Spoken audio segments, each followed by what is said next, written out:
Welcome to This Explainer. I am so incredibly excited to jump right into this one with you today, because we're exploring a truly profound idea. The idea that the physical environments we inhabit fundamentally shape our cultural and philosophical worldviews. You know, we often think of human culture as something we just invent in a vacuum, right?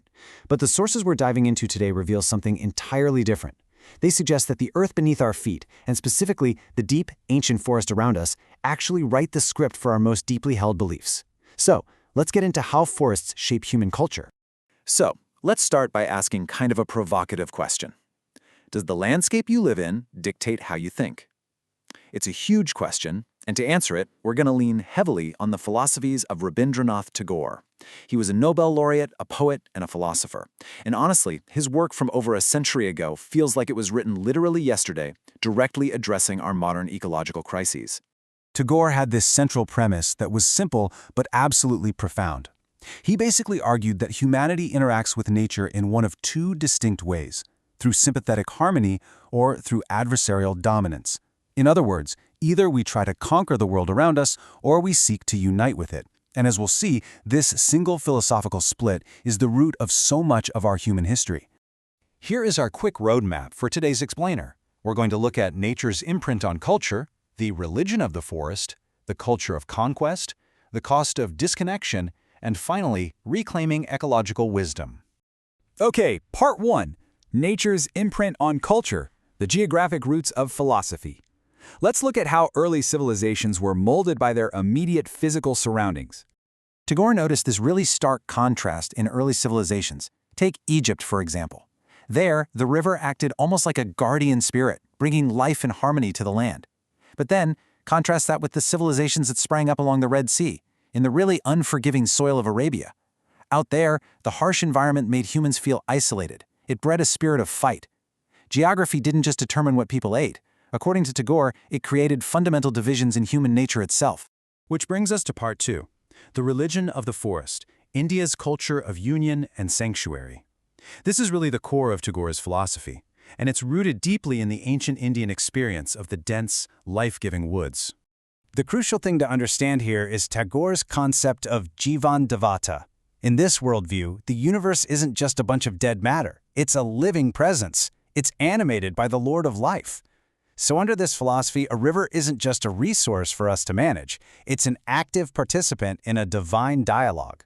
Trees, seasons, the soil, they're all part of this incredible cosmic conversation. There's basically zero boundary between the human soul and the natural world. And you can see how this played out. In ancient India, the forest hermitage was the ultimate center of knowledge. The great classical dramas were born right there in the woods, treating the forest as this beautiful sanctuary for spiritual communion. But up in Northern Europe, the defining geographic feature was often the fierce, untamed sea. The sea was a danger. It was an obstacle that had to be fought, and that developed a culture of duality, man against nature, which fostered this relentless spirit of struggle against the environment. Moving on to Part 3, the culture of conquest, the Western anthropocentric paradigm. Let's see how that sea and city mindset evolved into the modern technocracy we see today. So this Western model ends up placing human reason completely above nature. It literally reduces the living earth to dead resources, just waiting for us to use them. And you can actually see this cultural DNA all over classic Western literature. Think about Shakespeare. In Macbeth, the barren heath is this dark, sinister place where he meets the riches. In The Tempest, man's entire relationship with nature is defined by Prospero actively fighting to control the elements. Nature is rarely a sanctuary. It's almost always an obstacle to overcome. Part 4, the cost of disconnection, the technocratic paradigm in action. Now we have to look at the terrifying modern realities caused by this separation from the natural world. Because here's the thing. Ideas have real-world consequences. Tagore wasn't just theorizing in a vacuum. He witnessed the violence of colonial extractivism firsthand. He watched forests in Bengal get completely cleared out for indigo plantations. He saw new industries polluting rivers and displacing whole rural communities. He knew way back then that when you view nature merely as a generic resource to possess, ecological devastation is just the inevitable mathematical result. A stark, modern example of this exact culture of conquest is happening right now in the state of Goa, India.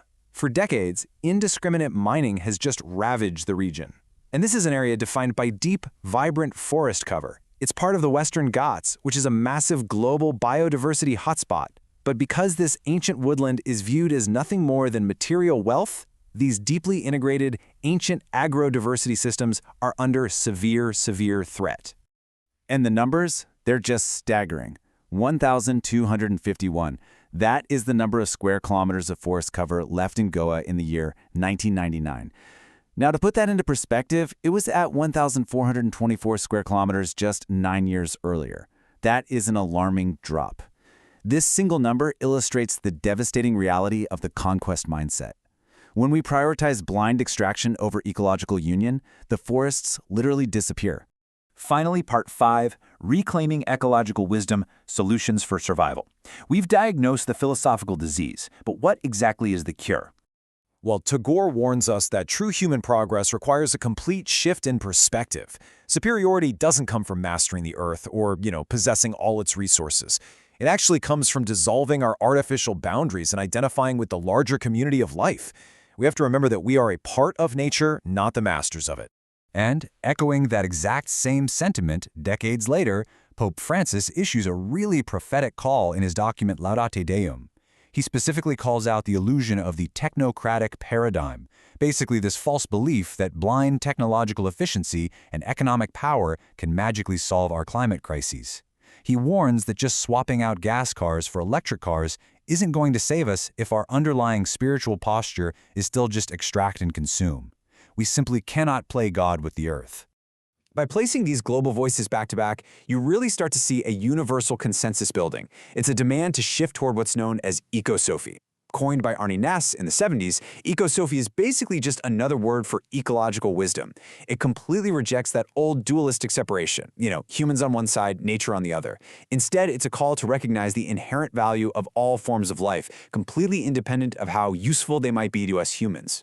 And what's so cool is that Tagore didn't just write about the forest mindset, he actually lived it. He founded an educational institution called Santiniketan in rural Bengal, envisioning it as a literal, living laboratory. He explicitly rejected those walled-in, rote-learning models of colonial classrooms. He wanted an education that was intimately, physically engaged with the living earth. At Santiniketan, students learned under the open sky, sitting right beneath the trees. They integrated their heads and their hands by learning pottery from local clay and weaving from local fibers. They even structured their lives around these beautiful seasonal rituals, like tree planting festivals that treated the forest as a sacred community.